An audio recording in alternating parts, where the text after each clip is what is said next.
Hands movement क्या है कि आपने अपने आप को इन्वॉल्व करना है, ठीक है।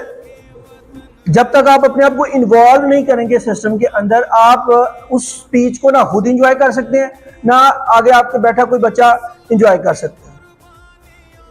कोई इस बच्चे ने किया है, आप खड़े हो जाओ, इस बच्चे ने सबसे अच्छा सिस्टम को इन्वॉल्व किया है कि इसको पता था कि ये क्या बोल। This is one I need to say that you need to involve yourself. जब आप इन्वॉल्व नहीं करेंगे अपने आप को, आपको भी नहीं पता कि आप क्या बोल रहे हैं, तो आपको कोई दूसरा कैसे सुन सकता है। This is one he has done today. तो आप सब ने ऐसे करना है। जैसे जब इस चीज पर बात आए कि आपके ऊपर बात हो कि आप क्या बता रहे हैं, तो आप कह सकते हैं I would like to tell you that what is bad and what is good in my point of view. जब आप अपना पॉइंट ऑफ व्यू बयान कर रहे हैं, तो तब तो आपको ऐसे लगे कि जैसे आप वो चीज कह रहे हो जो आपकी अपनी है, किसी की नहीं है। Are you getting my point what I am saying? इस बात को समझिए कि स्पीच करना is not just to present yourself. इसका मतलब यह है कि आप जब किसी के सामने खड़े हैं तो आपके गेस्चर्स भी नोट किए जा रहे हैं, आपकी आईज, आपके हैंड्स मूवमेंट्स, आपके एक्सप्रेशंस, आपकी बॉडी लैंग्वेज, आपका आई कांटेक्ट, आपकी वॉइस टोन, इस चीज को नोट किया जा रहा है। आप किस तरह से खड़े हैं, आप किसको देख रहे हैं, आप क्या वर्डिंग यूज कर रहे हैं, आप अपने हैंड्स की मूवमेंट क्या कर रहे हैं। कुछ बच्चे नीचे हाथ कर देते हैं, कुछ बच्चे रोक देते हैं। हाथों का मतलब होता है कि आप अपने जो बोल रहे हैं उसमें आप इसको यूज करना है। You must have to involve in your speech, otherwise nobody will listen you.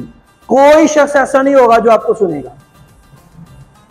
Whatever you are saying, whatever the best speech you have, nobody will listen you. If your voice tone is not better, nobody will listen you. Understand? अपनी voice tone को बेहतर करें। जहां पर कुछ बच्चों ने शाहजेब की स्पीच बहुत अच्छी थी, लेकिन शाहजेब की स्पीच को नहीं सुना गया सही तरीके से। क्यों? वाई? क्योंकि आपको समझ नहीं आ रही थी। आपने अपनी वॉइस टोन को बेहतर करना है, ये नहीं देखना कि मेरी अपनी वॉइस टोन ये है। आप ऐसे बहुत सारे बच्चे हैं जो आमतौर पे बड़ी आहिस्ता बोलते हैं, लेकिन जब आप यहां तो अभी आप लोग 35 बैठे हुए हैं, जब आप किसी हॉल में बैठे होंगे वहां पर अगर 150% बैठे हुए तो आपने अपनी टोन को 150% के अकॉर्डिंग करना। अब आप एक कमरे में हो, आप एक कमरे में सिर्फ 1% के पास बैठे हो और उसको आप बात बता रहे हो, और आप जैसे बोलेंगे वो तरीका और है। आप एक क्लास के अंदर बैठे हैं, आप पूरी क्लास को बात बता रहे हैं, वो मेथड और है।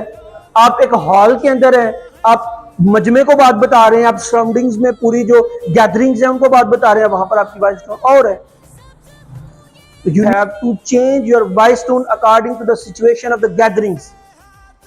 आपने अपनी वॉइस टोन को चेंज करना है गैदरिंग्स के मुताबिक। If you can't change your voice tone then nobody will listen you. किसी को कोई जरूरत नहीं है आपको सुनने की। हॉल के अंदर जब कोई पर्सन आपसे दूर बैठा हुआ है, उसको आपकी आवाज नहीं आ रही, उसका क्या तुक बनता है आपकी तरफ फोकस करने का? वो फोकस आपको तब करेगा जब उसके माइंड के अंदर आपकी आवाज जाएगी। आवाज जाएगी तो आपके ऊपर फोकस होगा, अदरवाइज कोई फोकस नहीं करेगा आपके ऊपर।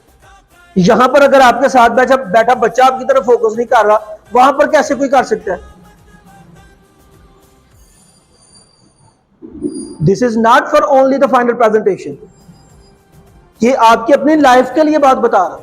आप कहीं पर भी जाते हैं, आप घर में जाते हैं, आप घर में बात कर रहे हैं, आप रोड पर बात कर रहे हैं, आप बाहर अपने दोस्तों में बात कर रहे हैं, आप किसी महफिल में बात कर रहे हैं, मस्जिद में बात कर रहे हैं, किसी जगह पर भी आप बात कर रहे हैं। जब तक आपकी बात नहीं उस तक पहुंचेगी, वो आपकी बात को फोकस नहीं करेगा, ना ही प्रायोरिटी देगा।